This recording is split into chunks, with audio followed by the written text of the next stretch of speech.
Olá! Neste vídeo, explico tudo o que você precisa saber sobre a filosofia de Kant para o ensino médio, vestibular ou entender quando seu crush fala de filosofia transcendental e revolução copernicana. Fique para entender por que Kant é tão importante e como dividiu a história da filosofia. Sou Henrique, bem-vindo de volta ao Viciados em Filosofia. Vamos começar! E agradeço ao Sebastião e ao David do canal Kantian Project, Projeto Kantiano, por revisarem e me darem comentários sobre um primeiro rascunho deste vídeo. Confiram o canal deles para se aprofundar na filosofia kantiana e no projeto de fundamentar as condições do conhecimento. O link está na descrição. Kant nasceu em 22 de abril de 1724 em Königsberg, Prússia, e praticamente não saiu dessa cidadezinha até o dia de sua morte, em 12 de fevereiro de 1804. Seu grande mérito é construir uma impressionante síntese filosófica entre o racionalismo e o empirismo, os dois grandes movimentos em disputa dentro da filosofia moderna.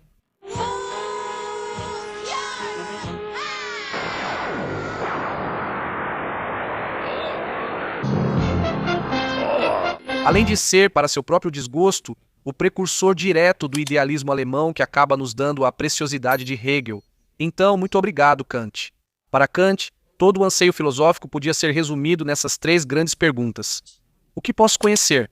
O que devo fazer? E o que me cabe esperar? O que ele vai abordar, respectivamente, em suas três obras principais: a crítica da razão pura, crítica da razão prática e crítica do juízo. Por isso, alguém poderia pensar que Kant era muito crítico, mas por crítica ele simplesmente entendia exame. Kant busca examinar as capacidades humanas, investigando seus limites e condições de possibilidade. Essa crítica, aplicada ao conhecimento, Kant chama de filosofia transcendental. Não só por ser importante, mas por focar mais no sujeito cognoscente e seu modo de conhecer do que nas coisas. Chamo de transcendental todo conhecimento que se ocupa não tanto dos objetos, mas do nosso modo de conhecê-los. Começa pela razão pura, ou seja, a razão desvinculada de toda referência empírica. Kant se posiciona entre a guerra do racionalismo de Descartes, Leibniz e Christian Wolff e o empirismo radical de David Hume. Kant começa sua jornada filosófica sendo um racionalista convicto, pensando que a razão possui toda uma série de ideias inatas que pode usar para refletir sobre a realidade, mesmo à margem da experiência. É o que se chama de período pré-crítico de Kant, anterior às críticas. Mas então ele lê Hume e, segundo ele mesmo conta, isso o desperta de seu sono dogmático. A crítica de Hume à metafísica racionalista lhe parece devastadora, e ele se convence de que uma razão desligada da experiência fica à mercê de múltiplos enganos. O problema é que a filosofia de Hume leva a um ceticismo radical que também não lhe parece aceitável. Um ceticismo radical sobre a ciência e a moral. Por quê? Porque tanto a ciência quanto a moral se sustentam em juízos necessários e universais. Mas Hume demonstrou, acredita Kant, que na experiência nunca encontramos nada universal nem necessário, apenas coisas particulares e contingentes. Como resolvemos isso? Pois se a universalidade e a necessidade já não podem vir da experiência, o que Kant vai propor é que elas vêm da contribuição especial do sujeito ao conhecimento. Assim, a mente que conhece deixa de ser um mero sujeito passivo do conhecimento, que se limita a receber o que entra pelos sentidos e pronto, e passa a ser um sujeito ativo que configura, molda, por assim dizer, segundo várias estruturas cognitivas a priori que precedem a experiência, mas não em sentido temporal. Por assim dizer, é mais como se o sujeito já viesse de fábrica com essas estruturas cognitivas, e são elas que tornam possível a experiência sensível. Assim obtemos a síntese kantiana entre o racionalismo e o empirismo. As ideias inatas do racionalismo, tornam-se estruturas inatas do sujeito, com as quais o entendimento molda os fenômenos que aparecem. A minha sensibilidade e o empirismo impõem a experiência como o limite absoluto do conhecimento, além do qual não se pode ir.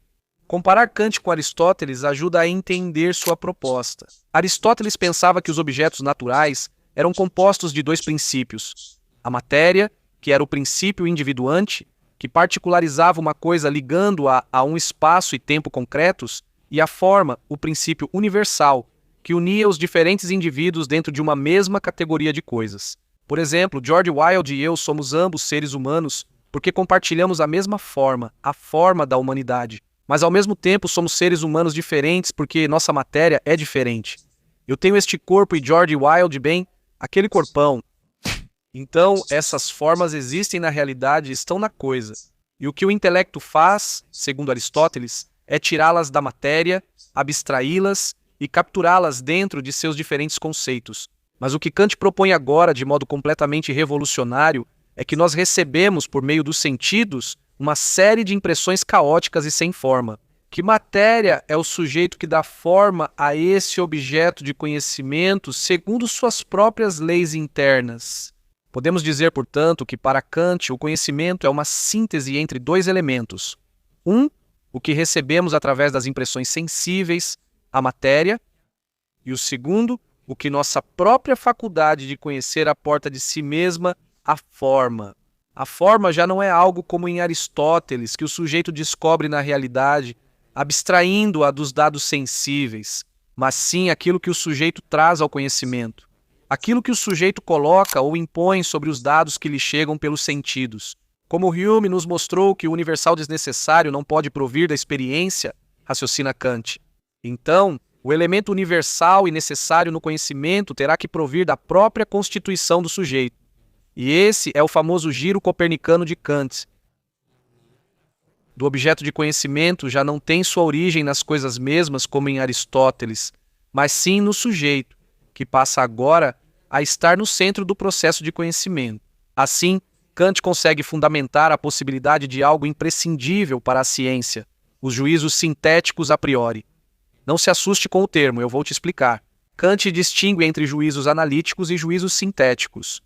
Os juízos analíticos são aqueles em que o predicado está incluído no conceito do sujeito, como por exemplo, os triângulos têm 3 lados. Ter 3 lados está incluído no conceito de triângulo. Esses juízos são puramente a priori, independentes da experiência. Não preciso verificar empiricamente se os triângulos têm 3 lados. Basta eu entender o conceito de triângulo, o sujeito, e com isso vejo que inclui de maneira implícita o predicado, ter 3 lados. Por isso mesmo, esses juízos são universais e necessários. Todo triângulo, sem exceção, tem necessariamente 3 lados, ou não seria um triângulo, mas esses juízos não me servem para fundamentar a ciência, porque não ampliam meu conhecimento. Não me dizem nada novo que eu já não saiba simplesmente ao entender o sujeito. A ciência, por outro lado, faz juízos sintéticos baseados na experiência, trazendo conhecimento novo que eu não tinha antes. Como, por exemplo, no juízo este cachorro é azul. Ser azul não é algo que esteja incluído por si só no conceito de cachorro. Então, com um juízo desse tipo, estou obtendo uma informação nova que eu não sabia antes. O problema é que, por serem a posteriori e baseados na experiência, parece que esses juízos estão condenados a serem sempre particulares e contingentes, a não poderem ter a universalidade e a necessidade que a ciência exige.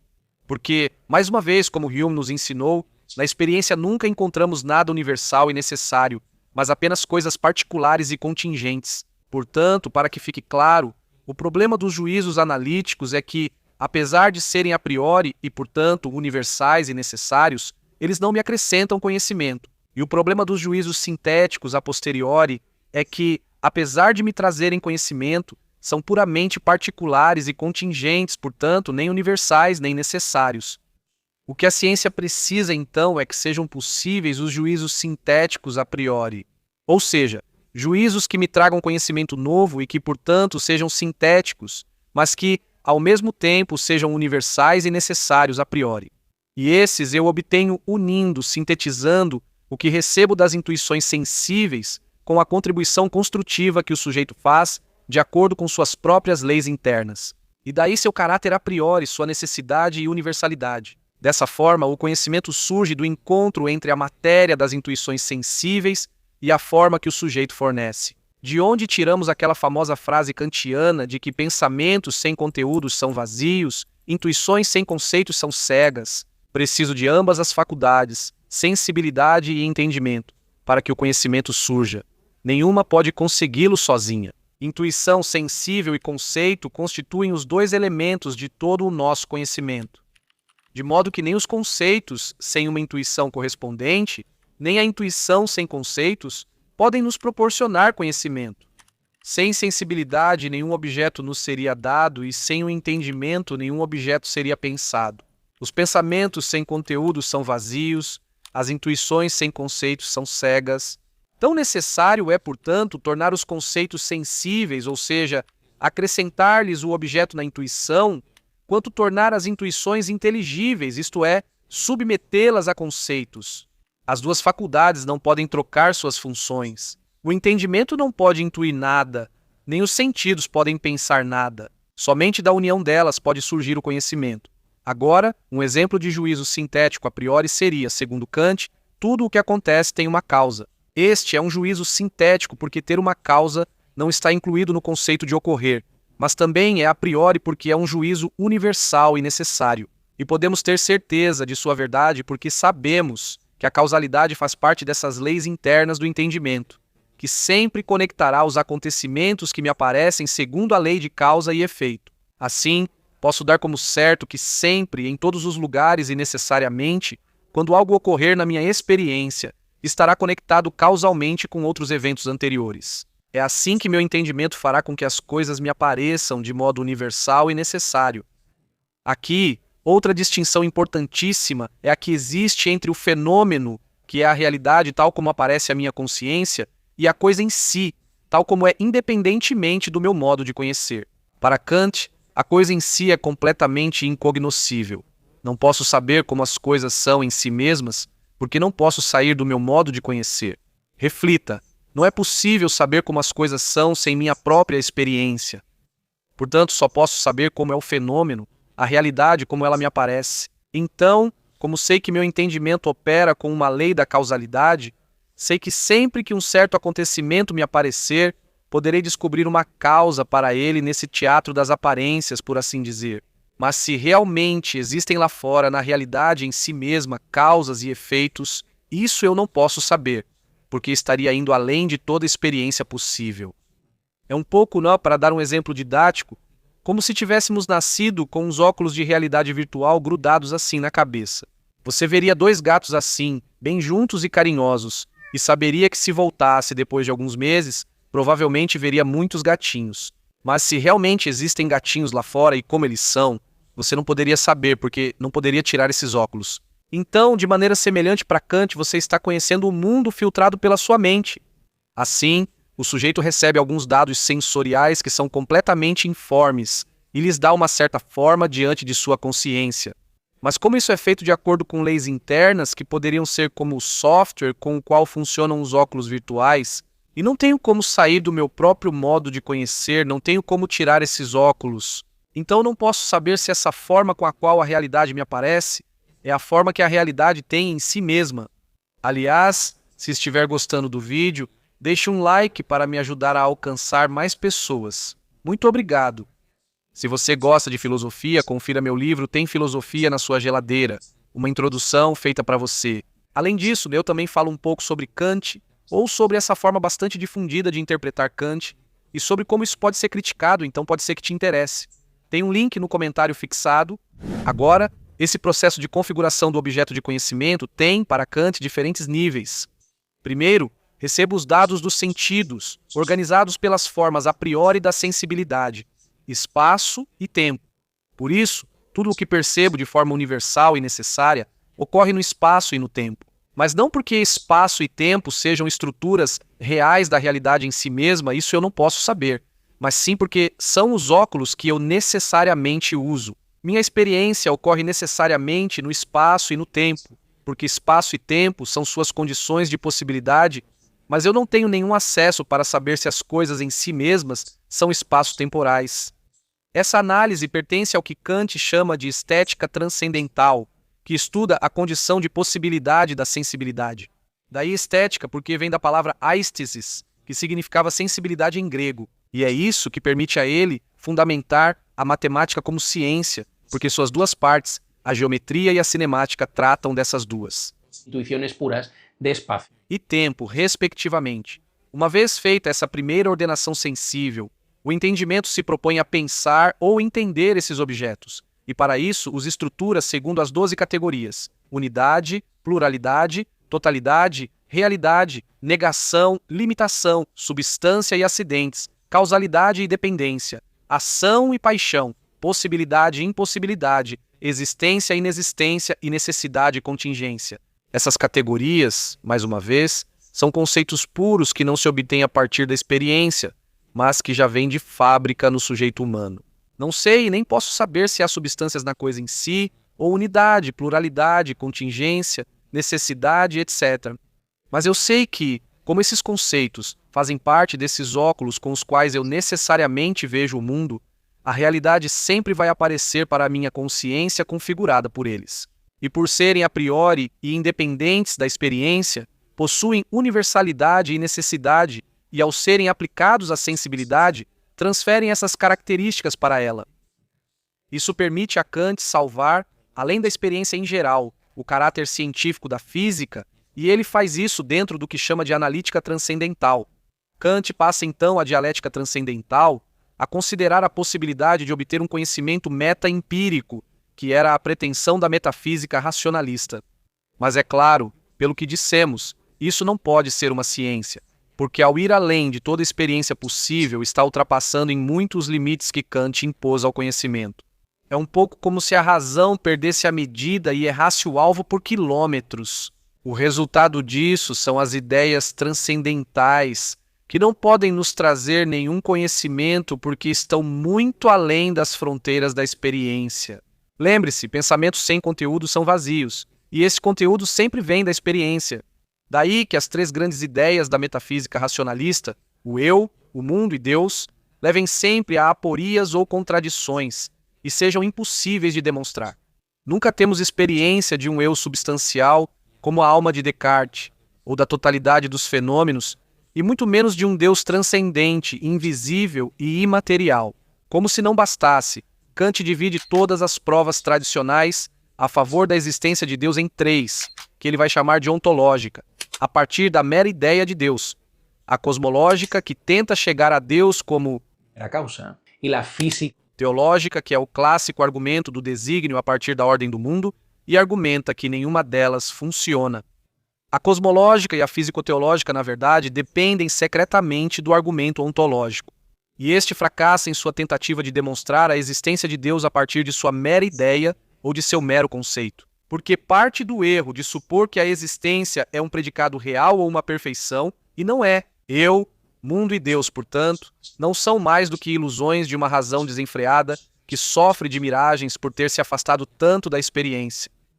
No entanto, diz Kant, tratam-se de ilusões necessárias. Esta é uma ilusão que não pode ser evitada, assim como não podemos evitar que o mar nos pareça mais alto no meio de sua extensão do que na praia. Assim como o astrônomo não pode evitar que a lua lhe pareça maior ao nascer, mesmo que ele não se deixe enganar por essa ilusão. De qualquer forma, diz Kant, são ideias reguladoras da razão.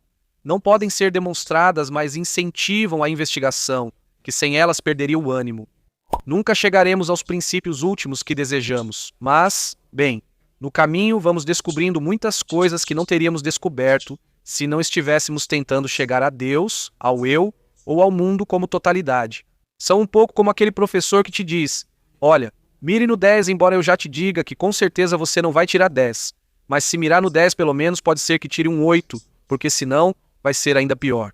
Uma vez resgatada a ciência das garras do ceticismo radical empirista, Kant volta seus olhos para tentar resgatar a moral em obras como Crítica da Razão Prática e Fundamentação para uma Metafísica dos Costumes. O objetivo da ética, nos diz Kant, é alcançar uma boa vontade.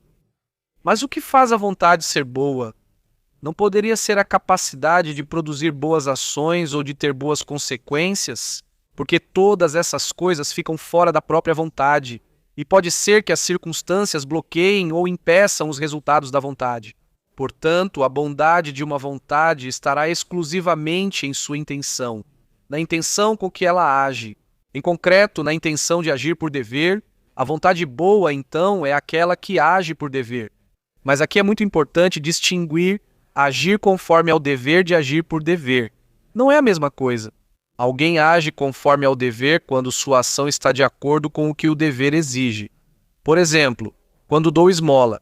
Mas isso não é suficiente, pensa Kant, porque uma ação pode ser aquela que o dever exige, dar esmola, mas eu posso estar fazendo isso por motivos alheios ao dever. Por exemplo, para que pensem que sou muito boa ou para ter uma boa sensação interior. A verdadeira ação boa, segundo Kant, es aquella que hago no solamente con é agir. E, para mim, o dever é para mim, que a vontade de porque eu quero fazer, vontade de agir por dever, que ajo de tal maneira, é simplesmente o respeito pelo dever. Ou seja, faço isso por dever, porque é meu dever e ponto final. Por exemplo, preservar a própria vida, diz Kant, é um dever, mas a maioria faz isso por mera inclinação, porque gostamos de estar vivos e tememos a morte, o sofrimento, etc. Então isso não tem valor moral, pois mesmo agindo conforme o dever, faço por inclinação, não por dever. Por outro lado, aquela pessoa que preserva a própria vida exclusivamente por dever, mesmo odiando sua vida e sofrendo todos os dias, nela sim a ação tem valor moral. Portanto, temos que agir não apenas conforme o dever, mas por dever. Aquilo que informa e determina a minha ação tem que ser exclusivamente o respeito pelo dever. Mas em que consiste o dever exatamente? Para entendê-lo, precisamos saber que Kant distingue entre imperativos hipotéticos e imperativos categóricos. Imperativo significa ordem ou mandamento. Assim, um imperativo hipotético é aquele que parte de uma certa condição. Por exemplo, se você não quer pegar um resfriado, coloque o casaco. Esses imperativos não fundamentam uma moral universal e necessária, pois partem de condições concretas que alguém pode querer ou não, faltando universalidade e necessidade. Mandamentos só valem para quem aceita a condição. Se não me importo em pegar resfriado, usar casaco ou não é indiferente. Precisamos, portanto, ir além e encontrar algum imperativo que seja verdadeiramente categórico, ou seja, incondicionado, cuja validade não dependa de nenhuma condição. Que ordene uma ação não como meio para alcançar um fim, mas como boa em si mesma e ponto. Kant vai acabar encontrando isso na seguinte norma: age como se a máxima da tua ação devesse se tornar por tua vontade uma lei universal da natureza. O que isso significa? Que toda vez que você for agir, deve se perguntar se aquilo que motiva sua ação é universalizável, ou se, pelo contrário, seria desastroso se todo mundo se comportasse assim. Por exemplo, se a mentira se tornasse uma lei universal, isso destruiria não apenas o sentido da comunicação, mas o próprio sentido da mentira. Pois uma mentira só pode passar em um mundo onde, em geral, as pessoas dizem a verdade. Mentir, portanto, não é universalizável e, por isso, nunca será moralmente legítimo. Preocupar-me, por outro lado, com o bem-estar dos outros é desejável que se torne uma lei universal, e, portanto, é nisso que consistirá o dever. Kant oferece várias formulações desse imperativo categórico, como, por exemplo, também a seguinte: haja de tal modo que trate a humanidade, tanto na sua pessoa quanto na dos outros, sempre e ao mesmo tempo como um fim e nunca meramente como um meio. O ser racional, pensa Kant, possui um valor infinito, e especialmente a dignidade que o torna um fim em si mesmo. Portanto, tratá-lo simplesmente como um meio sem considerar seu caráter de fim é moralmente ilegítimo. O último ponto importante é que a reflexão sobre as condições de possibilidade da moral permite a Kant recuperar, como postulados da razão prática, algumas das ideias metafísicas que ele havia descartado por serem indemonstráveis na crítica da razão pura.